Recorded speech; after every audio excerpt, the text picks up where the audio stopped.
ಮಾನ್ಯ ಪ್ರಿಯಾಂಕಾ ಖರ್ಗೆಯವರು RSSನ್ನು ಬ್ಯಾನ್ ಮಾಡ್ತಕ್ಕಂಥ, ಅದರ ಚಟುವಟಿಕೆಗಳಿಗೆ ಕಡಿವಾಣ ಹಾಕತಕ್ಕಂಥ, ಚಟುವಟಿಕೆಗಳಲ್ಲಿ ಕಡಿವಾಣ ಹಾಕಬೇಕು ಅನ್ನೋ ಕಾರಣಕ್ಕೆ ಮಾನ್ಯ ಮುಖ್ಯಮಂತ್ರಿಗಳಿಗೆ ಪತ್ರ ಬರೆದಿದ್ದನ್ನು ನಾವೆಲ್ಲ ಗಮನಿಸ್ತಾ ಇದ್ದೇವೆ. ಅವರ ಬಗ್ಗೆ ನಾವು ಚರ್ಚೆಗಳನ್ನು ಮಾಡಿದ್ದೇವೆ. ಅನೇಕ ಮಾಧ್ಯಮಗಳು ಕೂಡ ಅದನ್ನು ವಿಶೇಷವಾಗಿ ಚರ್ಚೆಗಳನ್ನು ಮಾಡಿವೆ. ಆದರೆ ಇವತ್ತಿನ ಕ್ಯಾಬಿನೆಟ್ನಲ್ಲಿ ಅವರಿಗೆ ಒಂದು ರೀತಿಯ ಮುಖಭಂಗ ಆಗೋಂಗಾಗೋಯಿತು. ಯಾಕೆ ಅಂತಂದರೆ, ಇವರು ಏನನ್ನು ಪ್ರಸ್ತಾಪ ಮಾಡಿ ಅದನ್ನು ತಹಬದಿಗೆ ತರಬೇಕು ಅಂತೇಳಿ ತೀರ್ಮಾನ ಮಾಡಿದರೋ ಆ ರೀತಿ ಏನೂ ನಡೆಯಲಿಲ್ಲ. ಹಳೇ ಕಾನೂನುಗಳನ್ನೇ ಮುಂದಿಟ್ಟು ಯಾವುದೇ ಸಂಘಟನೆಗಳು ಎಲ್ಲೇ ಚಟುವಟಿಕೆಗಳನ್ನು ಮಾಡ್ತಕ್ಕಂಥ ಸಂದರ್ಭದಲ್ಲಿ ಪೂರ್ವಾನುಮತಿ ಪಡೀಬೇಕು ಅಂಥೇಳಿ ತೀರ್ಮಾನ ತೆಗೆದುಕೊಳ್ತು. ಅದೇನು ಹೊಸ ತೀರ್ಮಾನ ಅಲ್ಲ. ಯಾಕೆ ಅಂದರೆ, ಭಾರತೀಯ ಜನತಾ ಪಕ್ಷ ಇರುವಾಗಲೂ, ಜನತಾದಳ ಸರ್ಕಾರ ಇರುವಾಗಲೂ, ಕಾಂಗ್ರೆಸ್ ಸರ್ಕಾರ ಇರುವಾಗಲೂ ಇದು ಚಾಲನೆಯಲ್ಲಿತ್ತು. ಎಲ್ಲ ಕಾಲದಲ್ಲೂ ಎಲ್ಲ ಸಂಘಟನೆಗಳಿಗೂ ಇದು ಇದ್ದದ್ದೇ. ಆದರೆ ಒಂದು ವಿಷಯ ನನಗೆ ಹೊಳೆದಿದ್ದೀಗ, ಮಾನ್ಯ ಪ್ರಿಯಾಂಕಾ ಖರ್ಗೆ ಅವರು ಭಾರತೀಯ ಜನತಾ ಪಕ್ಷವನ್ನು ಮುಂದಿಟ್ಕೊಂಡ್ರು.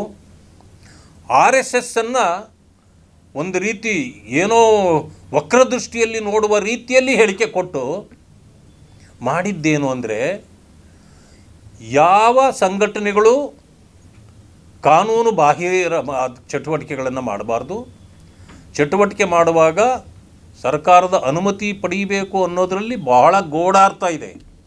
ಆ ಗೂಢಾರ್ಥ ಏನು ಅಂತಂದರೆ, ಈಗಾಗಲೇ ಅವರದೇ ವೋಟ್ ಬ್ಯಾಂಕ್ ಆಗಿರ್ತಕ್ಕಂಥ ಮುಸಲ್ಮಾನ್ ಬಂಧುಗಳು ಹಬ್ಬ ಹರಿದಿನಗಳು ಬಂದಾಗ ಎಲ್ಲ ಕಡೆಯಲ್ಲೂ ವಿಧಾನಸೌಧದಿಂದ ಹಿಡಿದು ಕಬ್ಬನ್ ಪಾರ್ಕಿಂದ ಹಿಡಿದು ಎಲ್ಲ ಕಡೆಯಲ್ಲೂ ಅವರೇ ತುಂಬಿರ್ತಿದ್ರು.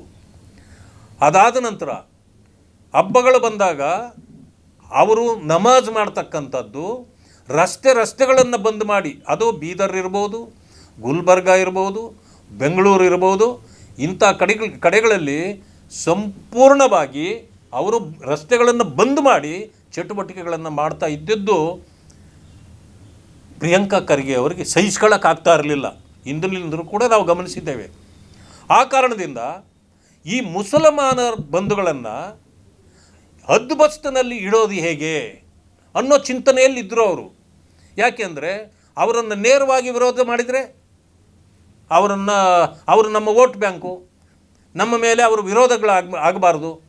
ಅದಕ್ಕೆ ಅವರು ಏನು ಮಾಡಿದರು, RSSನ್ನು ಮುಂದೆ ಮಾಡಿ, ಇವತ್ತು RSSನ್ನು ಬೈಯುವಂಗೆ ಮಾಡಿ, ಅವರನ್ನು ಹದ್ದುಬಸ್ತಿಗೆ ತರ್ತೇವೆ ಅಂತ ಮಾಡಿ, ಸರ್ಕಾರದ ಅನುಮತಿ ಪಡೆಯದೆ ಅವರು ಏನೂ ಮಾಡಬಾರ್ದು ಅಂಥೇಳಿ ಹೇಳಿಕೆಗಳನ್ನೆಲ್ಲ ಕೊಟ್ಟು, ಕೊನೆಗೆ ಅವರು ಮಾಡಿದ್ದೇನೆಂದರೆ, ಯಾವುದೇ ಧಾರ್ಮಿಕ ಅಥವಾ ರಾಜಕೀಯ ಅಥವಾ ಸಂಘಟನಾತ್ಮಕ ಚಟುವಟಿಕೆಗಳು ಯಾರೇ ಮಾಡೋದಿದ್ದರೆ ಅನುಮತಿ ಪಡೆದು ಕಾನೂನು ಚೌಕಟ್ಟಿನಲ್ಲಿ ಮಾಡಬೇಕು ಅನ್ನುವ ನಿರ್ಬಂಧವನ್ನು ಇವತ್ತು ಮುಸಲ್ಮಾನ್ ಸಂಘಟನೆಗಳ ಮೇಲೆಯೂ ಕೂಡ ಹಾಕುವಂತೆ ಇವತ್ತು ನೋಡ್ಕೊಂಡ್ರಲ್ಲ, ಶಬಾಷ್.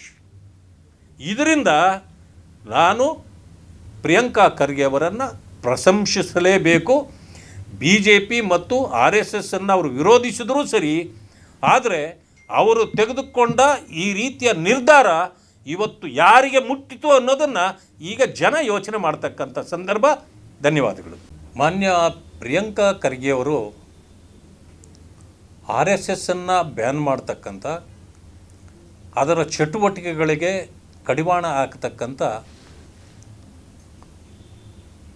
ಚಟುವಟಿಕೆಗಳಲ್ಲಿ ಕಡಿವಾಣ ಹಾಕಬೇಕು ಅನ್ನೋ ಕಾರಣಕ್ಕೆ ಮಾನ್ಯ ಮುಖ್ಯಮಂತ್ರಿಗಳಿಗೆ ಪತ್ರ ಬರೆದಿದ್ದನ್ನು ನಾವೆಲ್ಲ ಗಮನಿಸ್ತಾ ಇದ್ದೇವೆ. ಅವರ ಬಗ್ಗೆ ನಾವು ಚರ್ಚೆಗಳನ್ನು ಮಾಡಿದ್ದೇವೆ. ಅನೇಕ ಮಾಧ್ಯಮಗಳು ಕೂಡ ಅದನ್ನು ವಿಶೇಷವಾಗಿ ಚರ್ಚೆಗಳನ್ನು ಮಾಡಿವೆ. ಆದರೆ ಇವತ್ತಿನ ಕ್ಯಾಬಿನೆಟ್ನಲ್ಲಿ ಅವರಿಗೆ ಒಂದು ರೀತಿಯ ಮುಖಭಂಗ ಆಗೋಂಗಾಗೋಯಿತು. ಯಾಕೆ ಅಂತಂದರೆ,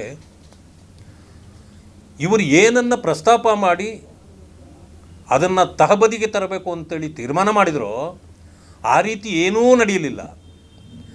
ಹಳೆ ಕಾನೂನುಗಳನ್ನೇ ಮುಂದಿಟ್ಟು ಯಾವುದೇ ಸಂಘಟನೆಗಳು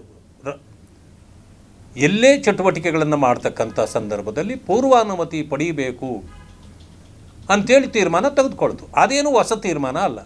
ಯಾಕೆ ಅಂದರೆ ಭಾರತೀಯ ಜನತಾ ಪಕ್ಷ ಇರುವಾಗಲೂ, ಜನತಾದಳ ಸರ್ಕಾರ ಇರುವಾಗಲೂ, ಕಾಂಗ್ರೆಸ್ ಸರ್ಕಾರ ಇರುವಾಗಲೂ ಇದು ಚಾಲನೆಯಲ್ಲಿತ್ತು. ಎಲ್ಲ ಕಾಲದಲ್ಲೂ ಎಲ್ಲ ಸಂಘಟನೆಗಳಿಗೂ ಇದು ಇದ್ದದ್ದೇ. ಆದರೆ ಒಂದು ವಿಷಯ ನನಗೆ ಹೊಳೆದಿದ್ದೀಗ, ಮಾನ್ಯ ಪ್ರಿಯಾಂಕಾ ಖರ್ಗೆ ಅವರು ಭಾರತೀಯ ಜನತಾ ಪಕ್ಷವನ್ನು ಮುಂದಿಟ್ಕೊಂಡ್ರು.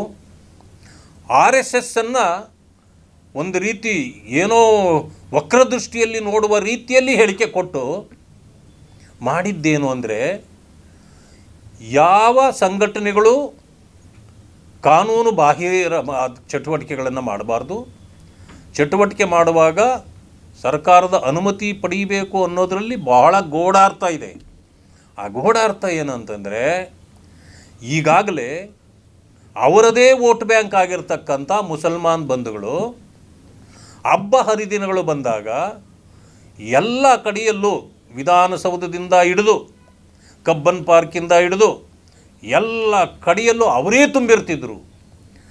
ಅದಾದ ನಂತರ ಹಬ್ಬಗಳು ಬಂದಾಗ ಅವರು ನಮಾಜ್ ಮಾಡ್ತಕ್ಕಂಥದ್ದು ರಸ್ತೆಗಳನ್ನು ಬಂದ್ ಮಾಡಿ, ಅದು ಬೀದರ್ ಇರ್ಬೋದು, ಗುಲ್ಬರ್ಗ ಇರ್ಬೋದು, ಬೆಂಗಳೂರು ಇರ್ಬೋದು, ಇಂಥ ಕಡೆಗಳಲ್ಲಿ ಸಂಪೂರ್ಣವಾಗಿ ಅವರು ರಸ್ತೆಗಳನ್ನು ಬಂದ್ ಮಾಡಿ ಚಟುವಟಿಕೆಗಳನ್ನು ಮಾಡ್ತಾ ಇದ್ದದ್ದು ಪ್ರಿಯಾಂಕಾ ಖರ್ಗೆ ಅವರಿಗೆ ಸಹಿಸ್ಕೊಳ್ಳೋಕ್ಕಾಗ್ತಾ ಇರಲಿಲ್ಲ. ಇಂದಿನಿಂದಲೂ ಕೂಡ ನಾವು ಗಮನಿಸಿದ್ದೇವೆ. ಆ ಕಾರಣದಿಂದ ಈ ಮುಸಲ್ಮಾನರ ಬಂಧುಗಳನ್ನು ಹದ್ದುಬಸ್ತಿನಲ್ಲಿ ಇಡೋದು ಹೇಗೆ ಅನ್ನೋ ಚಿಂತನೆಯಲ್ಲಿದ್ದರು ಅವರು. ಯಾಕೆಂದರೆ ಅವರನ್ನು ನೇರವಾಗಿ ವಿರೋಧ ಮಾಡಿದರೆ ಅವರು ನಮ್ಮ ವೋಟ್ ಬ್ಯಾಂಕು, ನಮ್ಮ ಮೇಲೆ ಅವರು ಆಗಬಾರ್ದು.